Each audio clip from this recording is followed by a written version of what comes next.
Hello, everybody. Thanks for tuning in to another episode of the Your Grey Matters podcast. My name is Jason, here as always with your host, my dad, Neil. Hey, Dad, how you doing today? Just fired up, excited about what we're about to put on this podcast, Jason. Yeah, we've got a really fantastic guest this week, Justice Harry LaForme. Justice Harry LaForme was, among other things, the first Indigenous person appointed to an appeals court anywhere in Canada, which I think is really remarkable.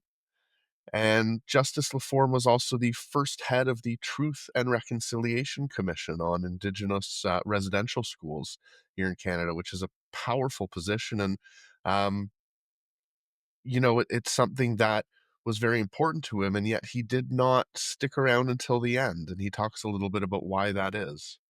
That's right. That's right. This is a no punches pulled discussion with a First Nations leader about things like, are you First Nations or are you a Canadian?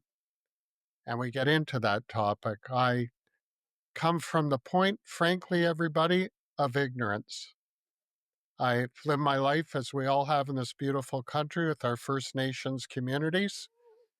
Some things are hard, some things are not. We're going to talk about it today. You're going to love this. And it's an important discussion with Justice Harry LaForme. So everybody hit like, hit subscribe, leave a comment. Tell us what you think about some of the really amazing things Justice LaForme talks about. Share this with your friends. We think this is a really important one that everyone needs to see. So stay tuned. Here we are, my dad's interview with Justice Harry LaForme. Thanks, everybody. Welcome to Your Grey Matters, the podcast that unveils the miracles already amongst us. Here, we believe that the human mind cannot be defeated. Tune in to discover the fascinating people with extraordinary stories, innovative products, and groundbreaking services. With your host, Neil Silvert, who's earned his gray hair and still has use of his gray matter.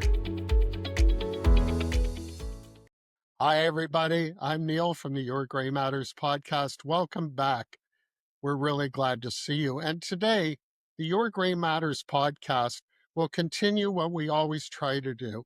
And that is that we find great people and great products. And we'd love to talk to people because the human mind cannot be defeated. We will always find an answer to everything. And I wanted to speak today to one of the most esteemed people in our country, one of the great men who I've had the privilege to meet and get to know over the last 6 or 7 months, Justice Harry LaForme. Harry, welcome to the Your Grey Matters podcast, and I hope it's okay that I called you Harry. Yeah, it is. Please do. Thank you. Thank you. Everybody, I am so honored to have Justice Harry LaForme on our show today.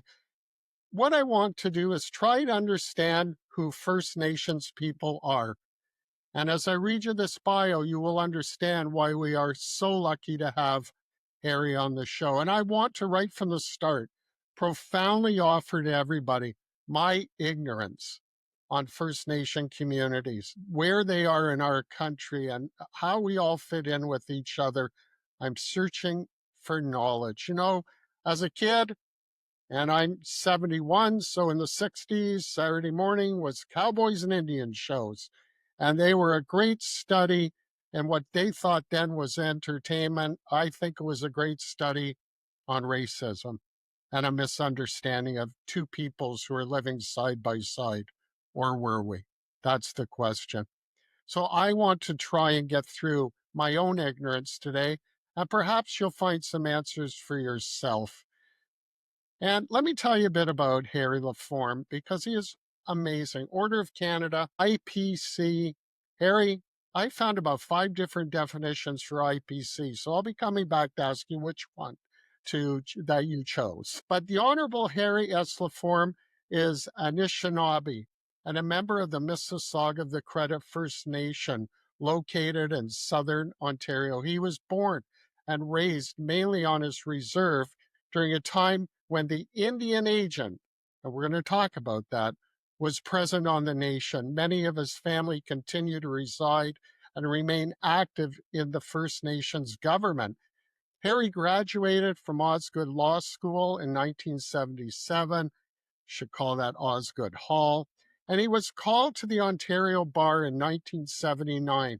He articled with the law firm Osler, Hoskin, and Harcourt. He joined the firm as an associate, and after a brief time, he commenced his own practice specializing in Indigenous law. During his legal practice, Harry focused on matters involving the Constitution and our Charter. He served as co-chair of the Independent National Chiefs Task Force on Native Land Claims, Chief Commissioner of the Indian Commission of Ontario, chair of the Royal Commission on Aboriginal Land Claims, and taught the rights of Indigenous peoples at the Osgoode Hall Law School. In January 1994, Harry was appointed a judge of the Superior Court of Justice in Ontario and was at that time only one of 3 Indigenous judges ever appointed to this level of trial court in Canada. In November 2004, he was appointed to the Ontario Court of Appeal and is the first Indigenous person to be appointed to sit on any appellate court in the history of this country. Boy, I'd like to know why it took so long. As a judge, Harry authored many decisions that impacted and developed the law in regards to criminal, Indigenous, and constitutional cases. Decisions that Harry authored and co-authored had international impact, such as Halpern, the equal marriage decision, and Wakeford, the medicinal marijuana decision. In 2008, Harry was appointed chair, and you've all heard of this, of the Truth and Reconciliation Commission. He resigned from that position, honoring the promise that he made to survivors of the Indian residential schools that if he could not be independent, he would resign, and he did. On behalf of National Indian Residential School Survivors Society, the elders cited the seventh grandfather teaching truth and gifted Harry with an eagle feather. Harry was one of the lead plaintiffs' counsel in the Pan-Canada class action lawsuit against Canada that sought to address the lack of clean water on numerous First Nations in this country. And we will talk about this disgrace today, Harry. He is privileged to have been honored with numerous eagle feathers, including one at his swearing in at Ontario Court of Appeal and one from the National Indian Residential School Survivors Society. On April 3rd, 2024, York University awarded Harry with the Alumni Award for outstanding contributions. The gala ceremony adopted Anishinaabe tradition and protocol and took place on the treaty lands of Harry's First Nation. But Harry is also a representative of our great Canadian community.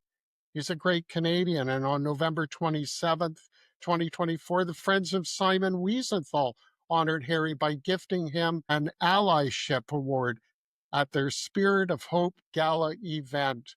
Harry has written and published numerous articles on issues related to Indigenous law and justice.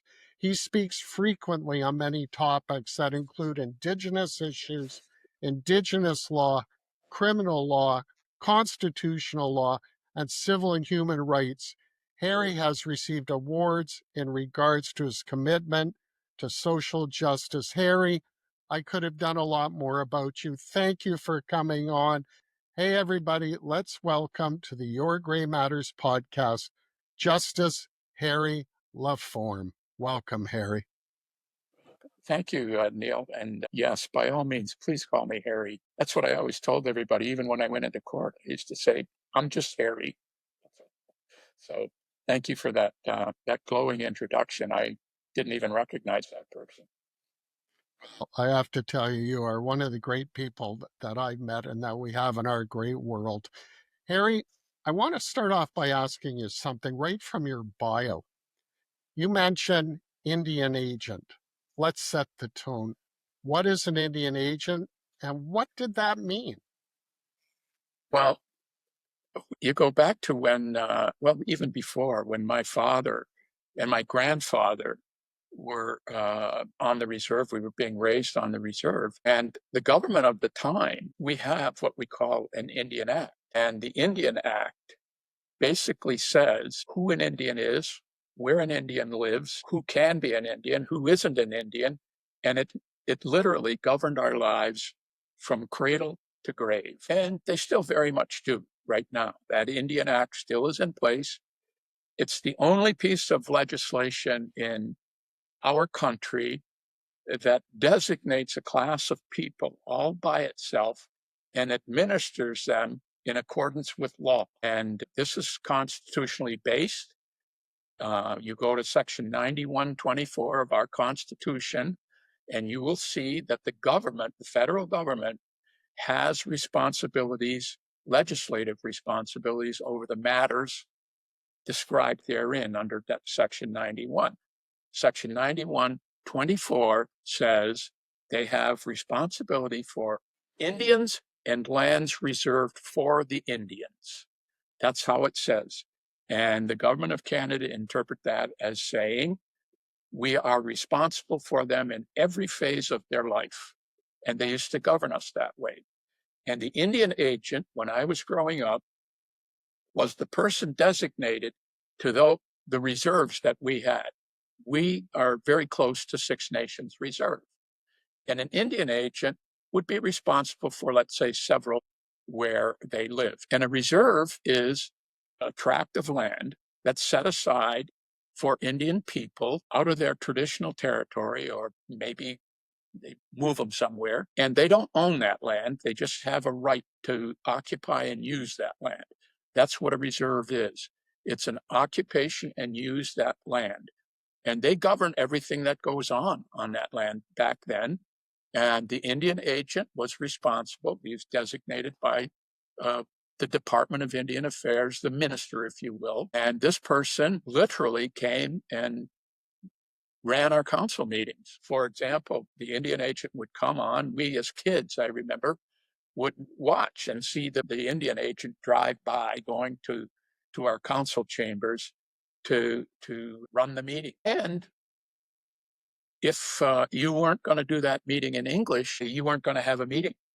So my father, my people that would thought they were governing the reserve, which weren't, but thought they were, had to speak English or they wouldn't be heard. And so, as I recall, my grandfather was the last that I knew of that spoke our language, because he. I remember one time I was sitting. I'm standing with my grandfather under the garage. It's raining out, and I remember this so well because I asked my grandpa. I said, "Gramps, how come we don't speak our language?" And he said, "Well, that's because there won't be anybody to talk to after a while." And that meant that if you spoke your language, you'd only be speaking to the people on the reserve, and there's no point. You have the whole world out there, and none of them will speak Ojibwe. So I just accepted that. So anyways, it's moved on a little bit, but by and large, there still is an Indian Act, and there still is, I can tell you, for example, the government can take my will and administer my will or administer my estate when I die, if they don't like the way it's being administered. They could just take it over and administer it. I'm a judge of ex-judge of the Ontario Court of Appeal, where I sat for 15 years. And they can still, because I'm Indian, they can still administer my act, my will, if they don't like the way it's being done. To this day, it's incredible. Sometimes it's not so great to be special. Harry, I want to ask you too. You've used the word Indian. I've wondered, is using that word offensive to First Nations people? No, it's not. It certainly wasn't for us. For example, I know we grew up, and it's still Indian in the Constitution, right? It's still Indians and lands reserved for the Indians. And I have a status card, little red card that tells them who I am. gives my name, my status number. I actually have a number, and my children have numbers, and we're registered as members of the Mississaugas of the Credit First Nation. It says that on the card, and that gives me status, Indian. That gives me Indian status, and through that status, I can occupy that reserve. I can go on that reserve and use a piece of that land to build a house. That's what's allowed so far. All right. Thank you for that, Harry. So continuing on with that thought. So the community is called First Nations. And what crosses my mind is, are you a separate nation? I'm choosing my words because I don't even know what's appropriate. So That's are you okay. a separate nation, and are you Canadian? That's a good question. See, I would answer that depending on what you're reading and depending on what you're referring to. See, I think very much like Israel does, and the Jewish people of Israel. See, I think we talk about today of reconciliation with the Indigenous people of Canada and Canadians. We talk about an aspect of reconciliation. I think of reconciliation as a return of the land to us. That's not all of Canada. I've given up that. I know that we have citizens of Canada, people of Canada that we want to live with, we want to engage with, we want them to be our friends, we want to live amongst them, and we want them to live amongst us. So that part is real. We have it, but we still have this separation. It depends, as I said, what you're seeing. So we're gonna evolve in this country. We're gonna go forward in this country together. But I do think there is a place for the nationhood of Indigenous people to have their land. For example, our reserve. We can buy land. We have economic prosperity in some instances, and we can go out and buy more land and whatnot. But I want us to be able to govern that land as well. That's what self-determination is all about. That's what the Israelis fight for. They want Israel as their homeland. It's their indigenous territory. They want to be able to say, I'm going to live on my original territory, and I want to govern what happens on that territory. And so do we. And we call ourselves nations because back in the 1700s, that was our relationship with the settlers, with the colonialists, that's with the British. We were, and they even had a King George III pronounced declaration because the British were taking over and wanting to rule us. And Chief Pontiac and bunch of tribes rose up and they went after uh, the reign of the British at the time. And they said, look, we're not here to throw you out or anything, but we want to go back to original relationship. We want you to honor that original relationship, which was your nation, Indigenous, our nation, Britain. We're going to live side by side. We're going to respect each other. We're going to respect your traditions. We're going to respect your way of life and the laws that you have. And we're going to treat you as equals and all this beautiful stuff. And that was what we were supposed to. And they called us nations in that declaration. That royal proclamation came from King George III and said, here's how I want you to deal with Canadians or Canada.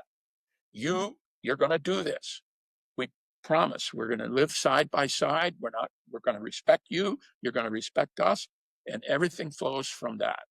And they called us nations in that proclamation. The various nations of Indians, they said, and that was us. And so we were nations at that time, and we carried on like that for hundreds of years. That relationship existed. I say I don't speak for every Indigenous person, but the ones I know and the ones I speak for, I can tell you that's what reconciliation means to us. It means to us our land back, whatever we have and whatever we do now, our nationhood back, and we want to live together like we said we were going to in the treaties, original treaties, And that was recognized in the Royal Proclamation by King George III in the Royal Proclamation of 1763, which, by the way, is part of our Constitution today. It's a formal part of our Constitution. It's what we call our Magna Carta. And they referred to us as nations of Indians and the nation of Britain. And it talked about this living in equality and respect and separate, but friends. And we lived that way for hundreds of years. And even for more than 100 years after that Royal Proclamation, we lived that way. And as Chief Pontiac said back in 1763, we're looking for partners, we're not looking for a king.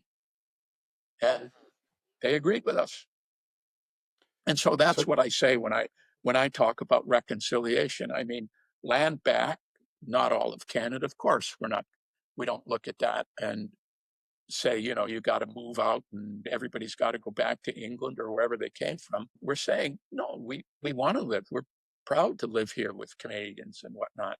But we think we have a place in Canada where our nationhood could be recognized and honored, and land that includes it, and the ability to administer that land judicially and every other way that our customs allow. Because, as I say, we did that for over 400 years, Neil. We lived that way in this country 400 years. And then it shifted. It shifted into one of crown wardship, which I am. Okay. So let's pick up on that a little bit. What do you mean when you say it shifted to crown wardship? What happened was towards the 1800s and into just before Confederation, Britain took advantage of the fact that more Europeans were coming to Canada. The population was exploding. The economic development became the favored reason for being, etc. We were starving on the plains. The Indigenous people were weakened because of the diseases that were brought over that our immune system couldn't tolerate, and we were dying off. But more importantly, economic development was really the buzzword of the day. So they wanted, and the railroads were going through, and Indigenous land was being taken up more and more. And it was being taken up in accordance with the Royal Proclamation, I might add, because the Royal Proclamation said, you cannot, I like to make this distinction because if you say it from one side, it sounds like you're a ward of the state. But if you say it from the other side, for example, you understand the relationship. I like to say, if you Europeans want Indigenous lands, you have to take it from us, and we have to somehow get it from the Indigenous groups that have it. And the way they did that was through treaties. They said, if you want Indian land, we have to do it for you with honor, and we'll do it this way. We do it through a treaty. We sit down with the group and we say, can we have so much land, et cetera, et cetera. And then they give all these treaty promises. That's the instrument that they used under the Royal Proclamation. If you say it from the other side, you say, if you want Indian land, then we have to take it from them and then we'll give it to you. And I think there's a distinction, and I like to make that distinction because that was real. And so they did. So they went through it. And all of a sudden, we weren't their allies any longer. We were burdens. There was a relationship that they shifted into, which said, we'll look after you. You're poor Indians. You're dying and everything like that. You're not the allies that we had 100 years ago when we wanted to take the United States. And of course, we needed all the help we could get. So you helped us. You helped us. And you helped us in the early 1800s too. But we don't need it any help. We don't need it any longer. So we're going to now shift the relationship from one of allies, and the strength of the Indigenous people had waned. And now we're going to treat you as a responsibility. And they assumed that responsibility. Amazing. Terrible. Here, Harry, so if I could, understanding that, everybody, let's jump to now and see the response to that now. Because I see things today, and we live things today that perhaps are meant as reconciliation, are meant of fixing things. But let me ask you about a few things. I go to a lot of public events. We all do, sports events to entertainment. And there's now, it's commonplace to have a land acknowledgement statement. Can you just talk about that, the history of it, and why is it important to our First Nations community, and why? Well, it is. It's important, and it's difficult to express that importance because a land acknowledgement, just in simple terms, acknowledges that this is the traditional or treaty lands of, we'll use my First Nation as an example. We once controlled almost 4 million acres of territory in southern Ontario. So our traditional lands are really expansive. They cover a lot of area. And so when people get up, like universities, for example, they all like to say they recognize it in an effort to reconcile or in the spirit of reconciliation. And when you get land claims, for example, the best way I can describe a land claim is if you say, like, for example, in the city of Oakville, they took up all that land when what they promised in a treaty was that the federal government was not going to take that land and give it to European settlers or whatever. They were going to hold it in trust for the benefit of our First Nation. They didn't do that. So that's a trust agreement that they absolutely disregarded. And our land claim would be, all of a sudden, we look at it, we say, you never did any of this. You were supposed to look after this as a trust for us, and any of the profits and monies, whatever, were supposed to go to us and for our benefit. You didn't do that. That's our claim. That would be a land claim. Or you could say traditional treaty territory or traditional territory was taken up like they did in Alberta, took up 1 million acres of Indigenous traditional lands up there in northern Alberta. Beautiful, beautiful territory where the Indigenous people used to go and hunt and fish. They had these beautiful trap lines and cabins and whatnot. And it was just something to behold. It was such a, you'd say to yourself, I want to live like this. I really do. They moved them out one year. They moved them out of that land up in the north and said, now but you don't have to worry. We're going to take care of you because we're going to turn you into farmers.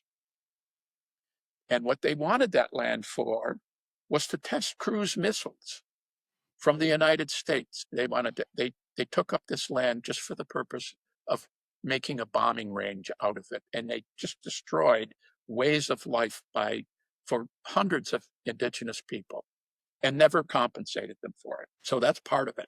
That's what our claims are about. So land acknowledgements are supposed to say, well, not say it, but you're supposed to understand it as such.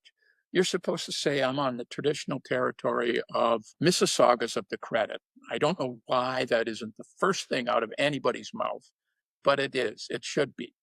But they say Haudenosaunee or the Huron-Wendat, and anybody that sort of went through and stayed for a couple of days and traveled on now this is part of, you have to acknowledge this. That part I don't understand, but if that's it, you can do it. The thing of land acknowledgement was, this was Indigenous land once before it was taken. And it was taken. It wasn't bought. It wasn't, and even in the treaties, they didn't give us the proper value of it or anything like that. So it was taken. And in BC, you see, there never were any treaties. So it's all Aboriginal title land. And that's it. Anyways, we can go into this. Sure. Harry, as you're speaking about this, and I told you that I come from a place of wanting to understand. Yeah. I question in my own mind, I wonder if other people do, and I'm going to assume people generally are polite and want to know and have a certain amount of time in their life to try and understand this as good people. But when I look at some of the things that are happening today, they are the truth and reconciliation process.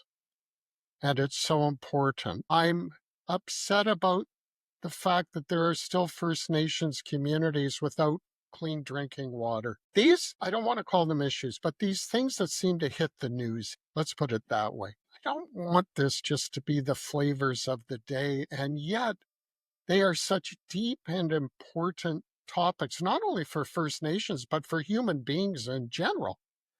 But I wanted to ask you, can you talk for a few minutes about truth and reconciliation, the process? In your opinion, is it being handled properly? What is the goal? Okay, the truth and reconciliation really came about as a result of making Canada aware finally of the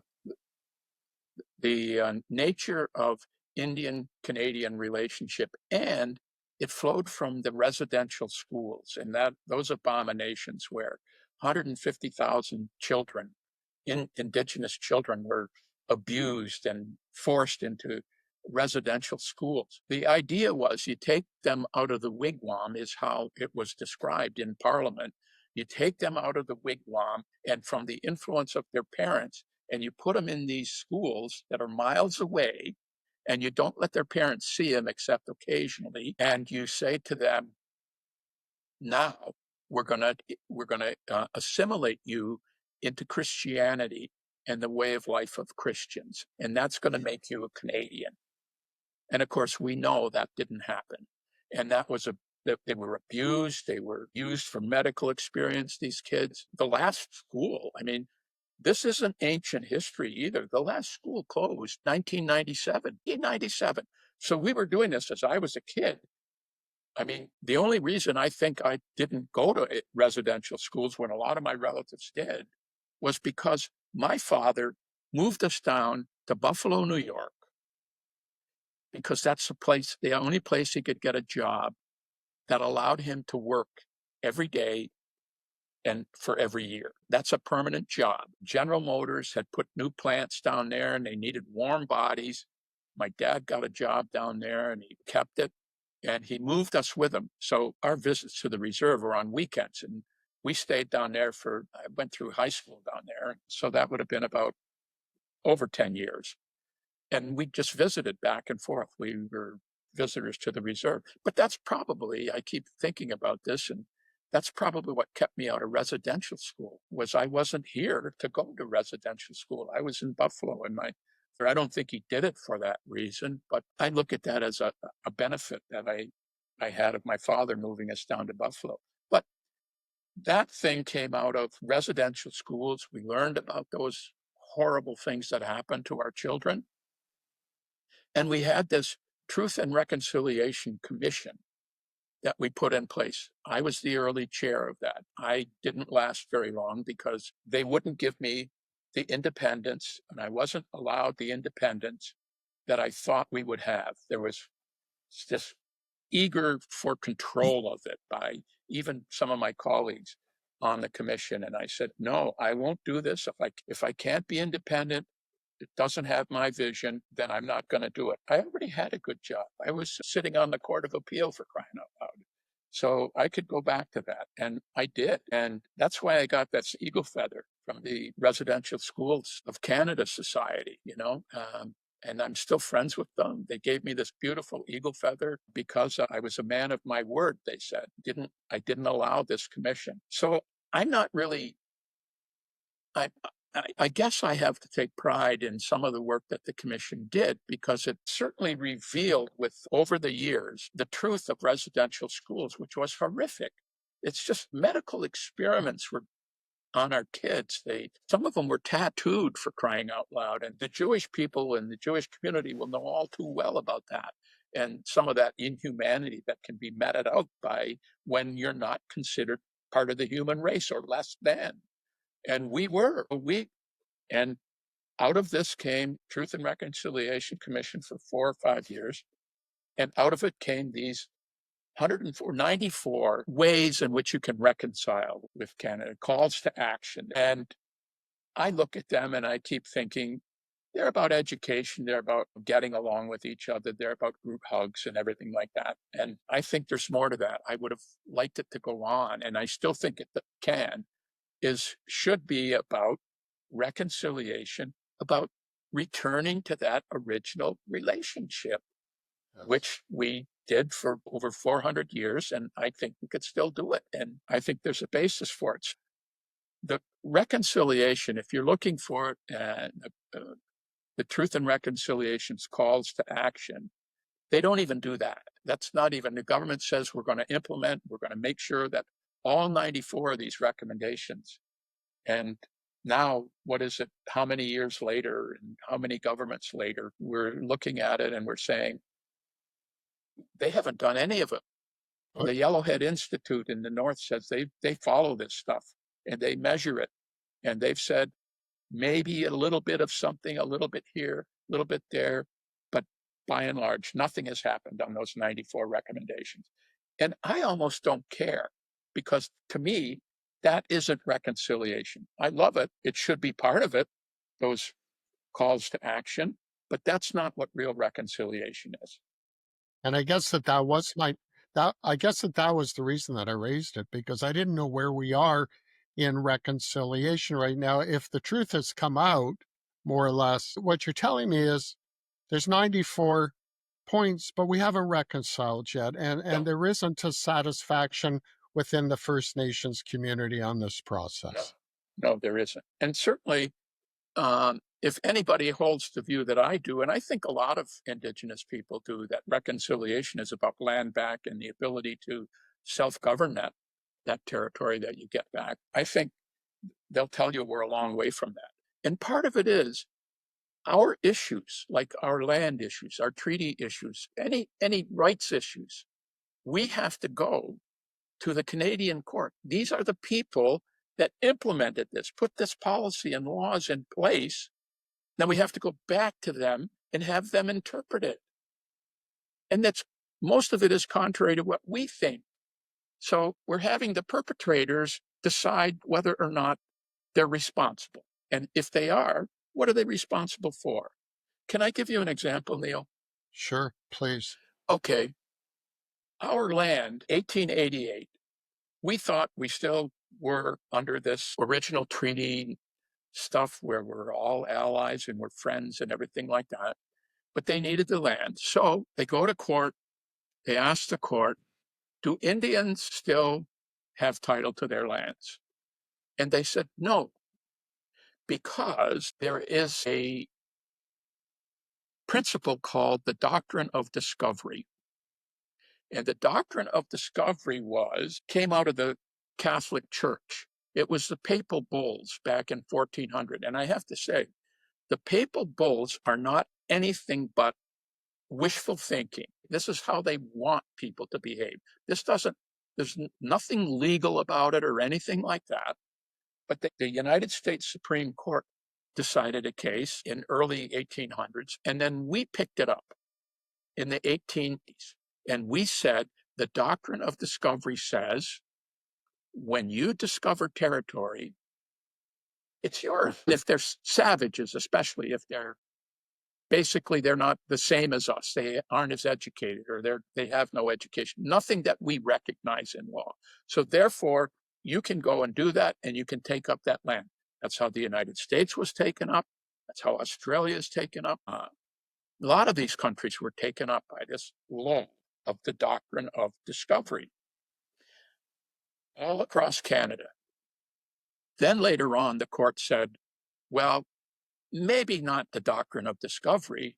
It was when we asserted sovereignty.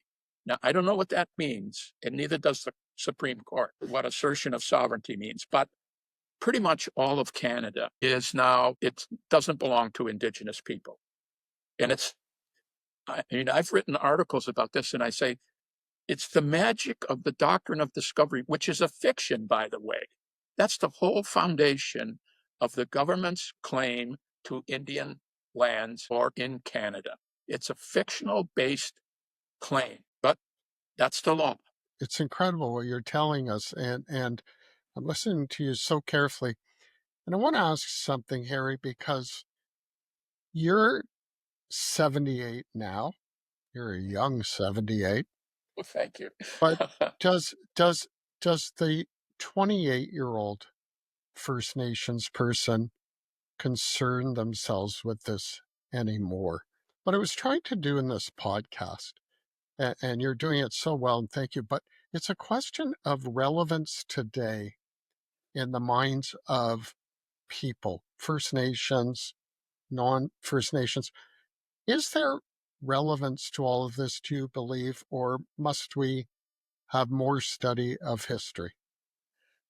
I don't think we need any more studies of history because I think everything that I've said, Canada knows this. But how do you reverse uh, uh, 200 years of history? How do you reverse 150 years of Supreme Court decisions that say this? And that's the foundation of Indigenous law.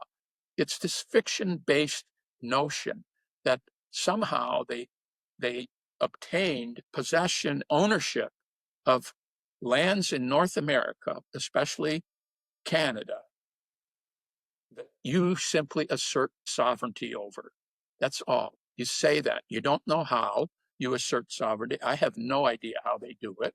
It's magic. I've written about it many times. In fact, I've just finished a fairly lengthy history lesson basically for LexisNexis that I'm trying to that they want to publish in the near future. So it's pretty lengthy, but it goes on. I just reread it for the first time and doing some edits. I just got angry all over again, because I think of all the things that they've done and professed and how the policies of government change. But we've got a 9124 section of the Constitution that allows them to legislate in this regard. And then we've got Section 35 of the Constitution, which says that our treaty rights and our Aboriginal rights of our people are hereby uh, affirmed and acknowledged. And but who do we say that to? What, I mean, the law changes whenever Indigenous people go to court. We have to now go in and we have to prove to a court that we had these rights and that they weren't extinguished at the time in 1982 when the Constitution was brought home into Canada from England. Then we have to, and then they've got it parsed down into sections. If we want to say that we have a right to self-government, that doesn't do any good. That's too general, they'll say. The court says that's too general. You have to specify an area, like uh, child and family services, for example. You have to come in and show us that you exercised right over your children and the growth of your children and the behavior of your children, et cetera, et cetera. And then you have to show us that it wasn't removed in 1982. And then you have to tell us how you're going to do it later on. That's how we do that under Section 82. So again, we go back to the court that implemented these laws and implemented these policies. And we now have to use those same courts in that same system to justify our rights that they're not infringed. Not a Just level playing field. no, It's it's not. not. It's not at all. So what you're telling me is that it's stacked against First Nations, if I understand what you're saying. Harry, I have to ask you something. Are you angry? Are First Nations people angry? I don't mean inappropriately or doing something crazy, but there must be a hurt and an anger that can't be Yes. removed. Yeah, there is, Neil. And I can tell you every time I talk about this issue, and I've spent my entire adult life learning this. I've gone into this as deeply as I can, and it impacts every part of my life. And I talk about it all the time and everything. This election, if you want to know what the government is going to do for Indigenous people. How are you going to fix the problem that is the relationship between Indigenous people and Canada? It's just broken, completely broken. And you say to yourself, how are you going to fix it? And you get these policies that are just so mealy mouthed sometimes. oh, we're going to provide for economic development of these communities. We're going to engage with Indigenous people before we lay pipelines across their lands, et cetera, et cetera. We're going to consult, and we're going to accommodate any consultations, et cetera, et cetera. But it never, never goes to that basic issue that I keep talking about, which is what I believe reconciliation is about. When are you going to take the shackles off of us and unburden us with all these policies and laws that we never had a say in any of it? And when are you going to let us have our territory and let us govern it? And, and we're not going to be perfect. We're not going to do it right all the time and everything like that. But, you know, we at least are entitled to try. Yes, yes. Harry, I was going to ask you about so many instances of unclean drinking water in First Nations communities to this day, which is absolutely incomprehensible to me. And I don't know if there's fault on both sides of but I would also say this, and maybe I'll couch the question the same way. I believe, however, the discussion of unclean drinking water is part and parcel of what you were just saying. The lack of attention to the needs of the nation by the government of Canada. Yeah, and I say, we didn't ask Canada to assume this responsibility, but they did. They did in 1867, and they just took on this responsibility of making us wards of the state, making our lands their lands, setting them apart for our use and benefit, making laws of how we can use that land and everything like that. If we wanted to put a pumping station or a clean water apparatus to clean our water on our reserve, we can't just do that. We have to go to Canada and ask them if we can do that. We can't build those things on our reserve. We can't pay for those things on our reserve. Government said we're responsible, and now they turn around and they say, but that responsibility isn't a legal one. It's a moral one, and it's a good governance one. That's all. So if it's not working on your reserve for clean water, work with us, somehow ask us. We've done it. We've done all of that for years and years. There is a reserve in Northern Ontario. It's going on now about 38 years. They have never had clean water come out of their taps. Never had clean water. 40 years. It's impossible. And the government just keeps saying, no, if they wanted to put a pumping station, if they wanted to do anything else, it'd change it so that they could get clean water. If they wanted to put a process on their reserve to put clean, that would suggest to them they could get clean water, they have to ask Canada. That's the law. They can't just do it. And you ask Canada, they come in, lowest bid wins, put in this faulty system. Next thing you know, it explodes. Bang. No more clean drinking water. That's what happened. The Niskandiga. That's the First Nation. If you ever get a chance, read about it.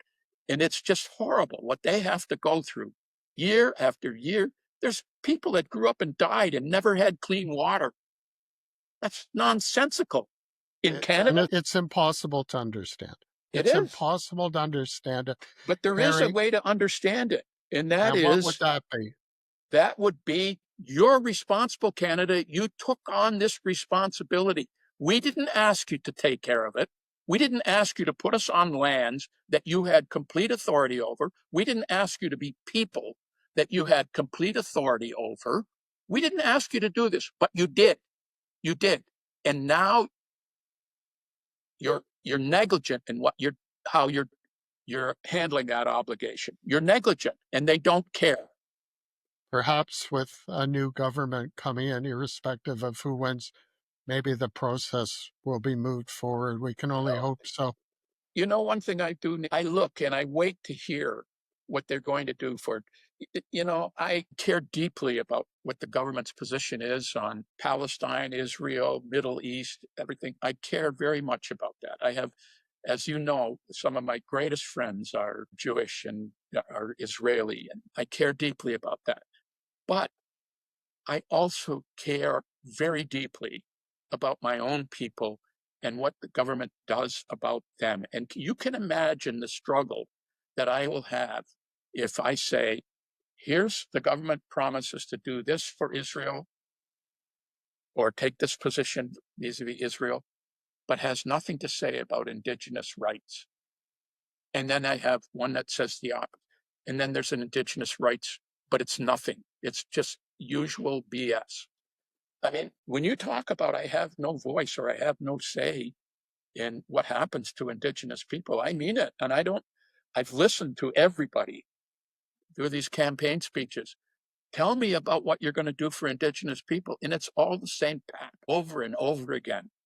Economic development, we're going to consult with them through pipelines authority and everything like that. But none of them ever go to the very fundamental question. And that is reconciliation, the way I define it. Nobody ever goes there. Nobody ever says, we're going to get rid of 9124 and we're going to do something else, or we're not going to be responsible for, there won't be an Indian Act. You're just going to have your territory and you're going to be able to govern it. Give me that chance. I don't have many years left, but I'd still do it. Well, that's why I asked the question about the younger person Yes. carrying the sign. And I wish you, as we say in Jewish, to 120 with perfect health. Harry, I can't thank you enough for this, and I hope that everybody's has been as lucky as I have been today to understand more of this, or maybe to have more questions. And I believe that it's a very relevant topic. I asked you earlier, is it? It is, because the rights, freedoms, and privileges of people have to be extended to everybody, and there has to be a way to do it. Can I just end with this? Sure. One of the things that if you go back to that original relationship or even the modern treaties, but if you go back to those treaties that we lived under for 400 years and lived well under, there were two sides. That's just not an Indigenous treaty. That's an Indigenous and Canadian treaty. That means Canada has responsibilities under that treaty as well as we do. That treaty, by the way, was recognized as a legal treaty recently in a court case in Quebec. And those old treaties, the court said, that's still a treaty. You entered into it. And because you did, you have obligations under this treaty. You didn't protect these obligations. You didn't fulfill your obligations, Canada. So now you don't get to prosecute these guys for buying goods in the United States and bringing them to Canada without paying duty or whatever the hell they did. And they relied on their treaty. And then the judge said, yes, you can rely on your treaty. So it's real. They're not just historic little relics. They're legal documents. And the courts are, at least the lower courts, are finally getting to the point where they're ready to say that. And who knows? That may be a move forward. Yep. Harry LaForme, thank you. Thank you for everything that you've done. Thank you for teaching us today, but really, thank you for what you've done during your life. Thank you for the next 40 years. And everybody, we're privileged today to have Justice Harry LaForme on with us. We thank you, Harry. And everybody, thanks for tuning in. If you have questions or comments, please forward them to us. We will get them answered for you. Have a great week, everybody. Thanks for watching. If you found it interesting and you liked it, give us a thumbs up. If you're ready to subscribe, click right here. And if you'd like to see another episode, click right here. Tell a friend. Send us comments. Thanks a lot.